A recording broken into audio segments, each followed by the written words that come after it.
आपके माध्यम से पश्चिम बंगाल की जनता, नॉर्थ बंगाल की जनता और विशेष करके दार्जिलिंग की जनता को शुभकामनाएं देता हूं। और आदरणीय मुख्यमंत्री ममता दी और टीएमसी के नेता कार्यकर्ता, उनको भी मैं बधाई देना चाहूँगा, क्योंकि पश्चिम बंगाल में उनकी ये बहुत बड़ी जीत है।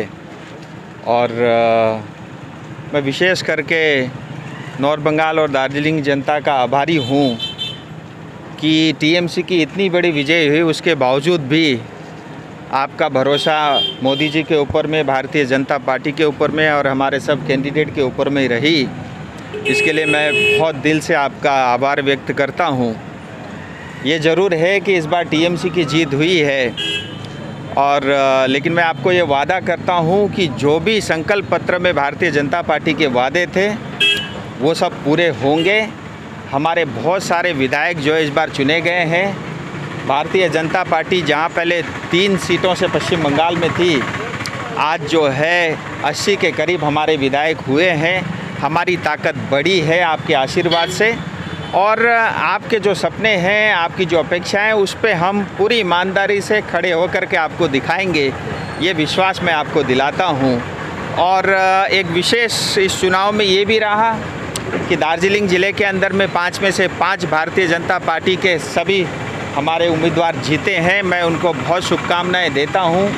हमारे पार्टी के ज़िला के जितने भी पदाधिकारी हैं, जितने भी नेता हैं, जो हमारे कर्मठ और ईमानदार मेहनती हमारे कार्यकर्ताओं को भी मैं शुभकामनाएं देता हूं। अब हम सब की जिम्मेदारी बहुत बड़ी है, उसको हम पूरी ईमानदारी से निभाएंगे। और इसके साथ साथ ही जो मैं विशेष इस चुनाव की बात करता हूं, तब जो है सिलीगुड़ी के अंदर में बहुत बड़े बड़े नेता कई साल से राजनीति कर रहे थे, चाहे हमारे अशोक दा हो, चाहे हमारे गौतम देवदा हो, चाहे शंकर मालाकार जी हो, ऐसे बहुत सारे नेता भी इस चुनाव में हारे हैं। लेकिन मैं उनको भी ये बात ज़रूर बताना चाहूँगा, आपको बहुत लंबा तजुर्बा है चुनाव का और राजनीति का। जब भी आवश्यकता पड़ेगी आपसे भी हम सलाह मशवरा करते रहेंगे। मुझे लगता है हम सब नेताओं की पहली जिम्मेदारी जनता के प्रति और हमारे क्षेत्र के प्रति है, उसको हम पूरी ईमानदारी से निभाएंगे, इतना मैं आश्वस्त करना चाहता हूँ। अब हमारी जो है पहली प्राथमिकता है कि ये जो कोविड का संकट है, इससे हम जनता को उभार सकें। सो आज पहले ही दिन मैं माटीगढ़ा इस ग्रामीण अस्पताल में आया हुआ हूँ, और यहाँ पे मैंने कुछ पीपीई किट और मास्क दिए हैं। मैं आपके माध्यम से बताना चाहता हूँ, अपने पूरे क्षेत्र में जहाँ भी सरकारी अस्पताल है, वहाँ पे करीब 1 लाख मास्क और जो है 2000 से ज़्यादा पीपीई किट का वितरण मैं और हमारे कार्यकर्ताओं के माध्यम से हम करेंगे। साथ ही मैं ये भी घोषणा करता हूँ, मेरे एमपी फंड में अगर कुछ धन बचा हुआ है तो उसका भी उपयोग करूँगा, और आवश्यकता पड़ी तो खुद से भी उसमें मैं पैसा डाल करके दार्जिलिंग के अंदर में 7 जो है विधानसभाएं आती है, 7 के 7 विधानसभा में एक एम्बुलेंस, एयर कंडीशन एम्बुलेंस भी अगले 10-15 दिन में देने की ये मैं घोषणा करता हूँ। मैं एक बार फिर अपनी जनता का बहुत आभार व्यक्त करता हूँ कि जो आपने हम सब के ऊपर में जो विश्वास दिलाया है, उसको हम कभी जो है ख़राब होने नहीं देंगे। हम पूरी कोशिश करेंगे कि आपके विश्वास में हम उतर सकें। दार्जिलिंग जिले की 5 सीट पे आपकी जीत, यानी भाजपा की जीत का श्रेय आप किसको देंगे सर? देखिए, मैं सबसे बड़ा श्रेय तो दार्जिलिंग ज़िले के जनता को देना चाहूँगा, और हमारे यहाँ के जितने भी कर्मठ जिला के और हमारे मंडल के और बूथ तक के हमारे कार्यकर्ता, मैं उनको भी उसके लिए बधाई देना चाहूँगा।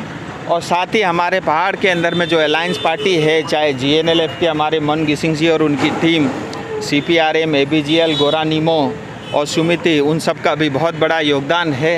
मैं सबको इसके लिए जो है श्रेय देना चाहूँगा, और अंत में अगर कुछ श्रेय बचता है तो मुझे लगता है हमारे उम्मीदवार और हम सब के लिए होगा। सर, एक अंतिम सवाल कि ये वैक्सीन को लेकर के दीदी कह रही है कि राज्य में मुफ्त वैक्सीन की व्यवस्था होनी चाहिए, आप केंद्र से क्या मांग करेंगे मुफ्त वैक्सीन को? देखिए, मैं बिल्कुल चाहूँगा कि मुफ्त वैक्सीन होनी ही चाहिए। केंद्र सरकार ने 50% वैक्सीनेशन जो है मुफ्त में दिया है, और ममता दीदी की इच्छा थी और उन्होंने ये खुद बयान और स्टेटमेंट दिया था कि जो है सेंट्रल को वैक्सीनेशन खरीदने का और बांटने का जो है उसको कंट्रोल नहीं करना चाहिए, राज्य के ऊपर छोड़ देना चाहिए, राज्य सरकार भी उसको खरीद के लगा सके। तो मोदी जी ने उनकी जो इच्छा थी उसको पूरी की है और मोदी जी ने ये घोषणा भी किया है भारत सरकार ने कि आप 50% वैक्सीन जो है राज्य की सरकार खरीद सकती है, प्राइवेट अस्पताल खरीद सकते हैं, कॉरपोरेट घराने के लोग खरीद सकते हैं और अपने लोगों को बांट सकते हैं। मुझे लगता है जो दीदी की इच्छा थी वो मोदी जी ने पूरी कर दी है। अब मुझे लगता है इस पर कोई राजनीति नहीं करनी चाहिए, लेकिन मैं इतना बताना चाहूँगा कि जो है सबको मुफ्त में वैक्सीनेशन मिलेगा। अगर दीदी उस काम को पूरा नहीं कर सकी तो मैं इतना ज़रूर बताना चाहूँगा मोदी जी को इसको ज़रूर पूरा करें। धन्यवाद सर।